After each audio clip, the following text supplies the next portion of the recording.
रोहिङ्ग्याहरू बङ्गलादेशसम्म आए। हजुर धार्मिक रूपले मुस्लिम हो कि, हो तर रोहिङ्ग्याको घाँसबास कपासको ग्यारेन्टी भएन। फेरि धेरै ठुलो सङ्ख्या पनि होइन, 1.5 लाख कति छ उनीहरू शरणार्थीको सङ्ख्या होइन। यो 1.5 लाखलाई चाहिँ हामी मुस्लिम देशभित्रै हामी व्यवस्थापन गर्न सक्छौँ भनेर मुस्लिम देशहरूको एउटा सङ्गठन छ अरबको, त्यसले पनि बोलेन, त्यसले पनि वास्ता गरेन। र पाकिस्तान, बङ्गलादेश, अफगानिस्तान, इराक, इरान लगायत लगायत नजिक नजिकका जो मुस्लिम देशहरू छ त्यो पनि कसैले पनि यसको अभिभावकत्व ग्रहण गर्न चाहेको छैन। म्यानमारबाट भाग्यो बङ्गलादेश पुग्यो, बङ्गलादेशबाट भागेर आयो इन्डिया, इन्डियाबाट छिरिरहेको छ नेपाल। तिमीहरू नेपाल गएर सुरक्षित हुन्छौ, नेपालमा तिमीहरूको घाँसबास कपासको ग्यारेन्टी हुन्छ, नेपाल सरकारले तिमीहरूको सुरक्षा गर्छ भनेर कसले सिकाइरहेको कुन्नी? झोला झिम्टी बोकेर आइरहेका छन्, पाल समेत बोकेर आइरहेछ, त्यहाँ गएर पाल टाङ्नुपर्छ भनेर। त्यसपछि गएर दोस्रो कुरा चाहिँ इन्डियामा एसआइआर लागू गरे। त्यो एसआइआर लागू गरेपछि अब अनधिकृत रूपले बसेकाहरूले इन्डियाबाट अब खुम्चिनु पर्ने अवस्था अथवा कहीँनिर सीमित हुनुपर्ने, व्यवस्थापन हुनुपर्ने बाध्यता आउँदैछ। त्यो पनि भागेर दौडेर नेपाल आइरहेको छ। तिनलाई पनि नेपाल गएपछि तिमी चाहिँ पुरा चाहिँ खुली हावामै सास फेर्न पाउँछौ भनेर कसले सिकाइरहेको होइन? आजादी पाइन्छ त्यहाँ भने कसले सिकाइदिएर दौडेर नेपाल आइरहेको छ। यति मात्रै होइन, पाकिस्तानमा अहमदिया सफाइयाको मिसन चल्यो कि अहमदिया मुस्लिमहरूको नरसंहारको मिसन चल्यो। त्यो मिसन चलाउने पनि मुस्लिम नै थिए। अहमदिया चाहिँ कमर्सल मुस्लिम, उनीहरूको तुलनामा यो चाहिँ कमर्सल सी ग्रेड अथवा डी ग्रेड मुस्लिम हो, यसलाई पाकिस्तानमा बस्न दिनु हुँदैन भनेर अहमदिया नरसंहारको मिसन चल्यो। त्यो द्वन्द्वबाट, त्यो सफाया अभियानबाट ज्यान जोगाएर भागेकाहरू पनि इन्डियाको बाटो हुँदै नेपाल आएर बसेका छन् है। कश्मीरमा हिन्दू नरसंहार चल्यो 25-30 वर्ष अगाडि। त्यो हिन्दू नरसंहार चल्दाखेरि त्यहाँको कश्मीरी हिन्दूहरू मात्रै त्यो चपेटामा परेन, कश्मीरी मुस्लिम पनि त्यो चपेटामा पर्यो। कश्मीरी हिन्दू चाहिँ भागेर इन्डियाकै दिल्ली र बम्बेतिर गएर बसे। यो जुन अहिले धुरन्धर भन्ने फिल्मको डाइरेक्टर छ नि, ऊ पनि कश्मीरी, त्यही पीडित हो। अनुपम खेर त्यही पीडित हो। उनीहरू उतै उतै सेटल भए होइन। त्यो हिन्दू नरसंहारको चपेटामा परेको मुसलमानहरू भागेर काठमाडौँ आए। अहिले ठमेलतिर व्यापार गरेर बसेका छन्। कश्मीरी क्राफ्टहरू बेच्छ, ह्यान्डक्राफ्ट के बेच्छ। बङ्गलादेशको के अरे म्यानमारबाट भागेको रोहिङ्ग्या त आउनै भयो होइन। अफगानिस्तानमा तालिबानले कब्जा गर्यो। अफगानिस्तानबाट धेरै मान्छे भागे, देश छोडेर भागे। एउटा ग्रुप काठमाडौँ आइपुग्यो, सबैको सेल्टर पो बन्न थाल्यो त। त्यही त भने। अनि यहाँ आफूलाई मानव अधिकार कर्मी र महिला अधिकार कर्मी भन्नेहरूले त्यो बेलामा स्ट्याटस के लेखेछ भने देश नहुनुको पीडा हामीलाई थाहा छ। तिमी आफै भिखारी छौ, तिम्रो देशमा आफै तिमी कतिखेर मारिने भन्ने ग्यारेन्टी छैन, तिम्रो देशमा कतिखेर कसले बम हान्ने भन्ने चाहिँ ग्यारेन्टी छैन। तिमी चाहिँ चिन्ता गर्दैछौ अफगानीको होइन। अहिले अवस्था त्यही हो कि रोहिङ्ग्यालाई नेपालको सुरक्षाले थेग्न सक्छ कि सक्दैन, रोहिङ्ग्यालाई नेपालको आर्थिक अवस्थाले थेग्न सक्छ कि सक्दैन, यहाँको तरल राजनीतिले थेग्न सक्छ कि सक्दैन, भू राजनीतिले थेग्न सक्छ कि सक्दैन भन्दा सक्दैन। र पनि आक्कु आइछ, रोक्या खोइ त सरकारले। त्यही त भन्दैछु, आक्कु आइछ। रोक्न सरकार असफल भइरहेको छ, ल्याउनेको थाहा छैन। आएर जहाँ खाली जमिन भेट्यो टेन्ट गाडिरहेका भिडियोजहरू सार्वजनिक भइरहेका छन्। स्थानीय स्तरबाट विरोध भइरहेको छ, यहाँ बस्न पाइँदैन भनेर होइन। अब यहाँ हेर्नुहोस्, पहिलो कुरा नेपाल जस्तो देशलाई शरणार्थी क्याम्प बनाउने अभियानै गलत हो। यसलाई नेपाल सरकारले नै निरुत्साहित गर्नुपर्छ, मान्दैन भन्नुपर्छ, त्यो जोसुकै होस्।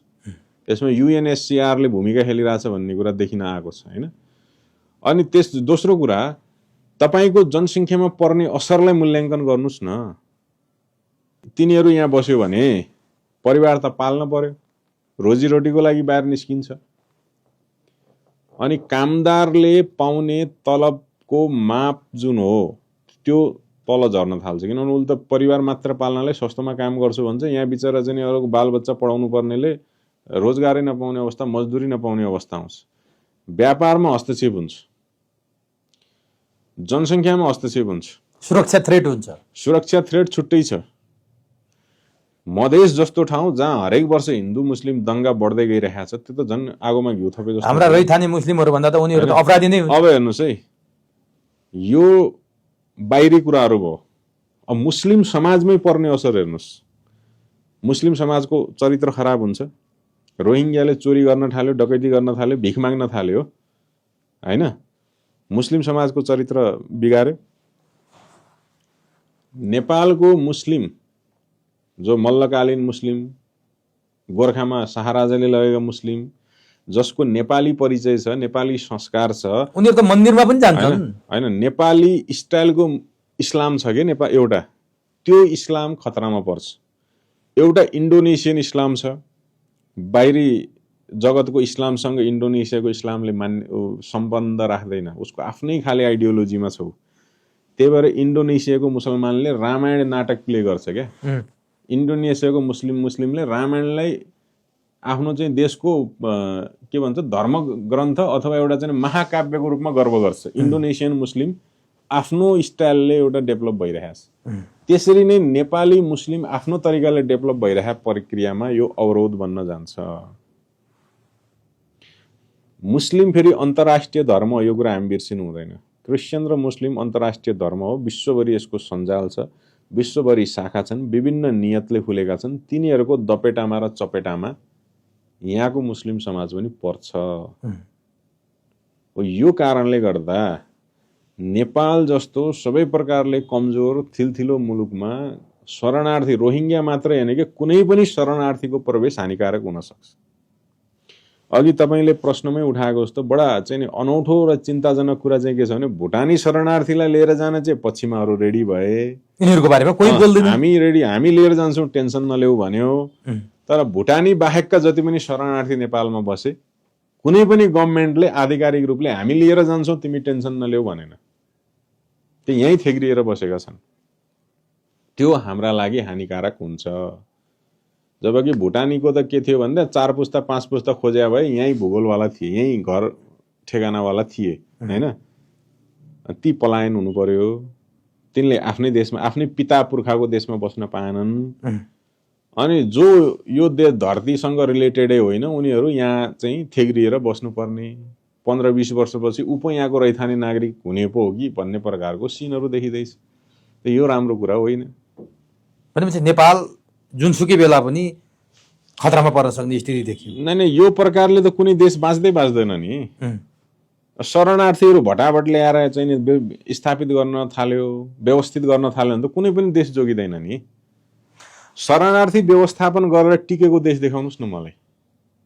भनेपछि यो सम्बन्धित पक्ष अथवा शरणार्थी व्यवस्थापनले देश सुरक्षित र बलियो हुन्थ्यो भने संसारमा त नेपालभन्दा बलिया देश त कति छन्। मैले भने नि, अरबका त्यति चाहिँ साउदी अरबको विकास हेर्नुहोस्, कतारको विकास हेर्नुहोस्, दुबईको हेर्नुहोस्, ओमानको हेर्नुहोस्, कुवेतको हेर्नुहोस्, लगायत अरू देशहरू हेर्नुहोस्। त्यो 1.5 लाख रोहिङ्ग्यालाई उसले व्यवस्थापन गर्न नसक्ने होइन नि। तर ऊ किन व्यवस्थापन गर्न चाहँदैन भन्दा उसको निट एन्ड क्लिन फिगरमा धब्बा लाग्न सक्छ। ऊ त्यो धब्बा लाउन चाहँदैन क्या, इस्लामको नाममा होस् कि जेसुकै नाममा होस्। त्यही भएर उसले जेसुकै होस् भन्छ, वास्ता नगरी बस्छ। भनेपछि नेपाल अत्यन्तै खतरा र अत्यन्तै चाहिँ संवेदनशील अवस्थामा छ भन्ने कुरा चाहिँ यसले यी सूचाङ्कले देखाउँछ। होइन, यो हाम्रा लागि सुखद कुरा होइन। यदि एउटा विद्वान कतारको एउटा विद्वान अर्थशास्त्री म नेपाल आएर बस्न चाहन्छु भन्छ भने उसको धर्म हेर्ने होइन नि त, उसको ज्ञान हेर्ने हो नि त। यस्तो त हामीलाई चाहिन्छ भनेर राख्ने हो कि हैन। अब बर्माबाट लखेटिएर बङ्गलादेशको शरणार्थी बनेको छ, त्यहाँबाट इन्डिया आएको छ, इन्डियाबाट पनि चाहिँ नि नेपाल पस्नु परेको छ भने त्यसबाट तपाईँले के अपेक्षा गर्नुहुन्छ? द्वन्द्व र खतरनाक। त्योभन्दा किन उ त आफ्नो बालबच्चा पाल्न पनि उसले त मान्छे लुट्नुपर्ने अवस्थामा पुग्छ। अनि सम्बन्धित निकायको बेलामा ध्यान पुगोस्। निकायको, राज्यको, जनताको सबै यसमा चाहिँ संवेदनशील हुनुपर्छ।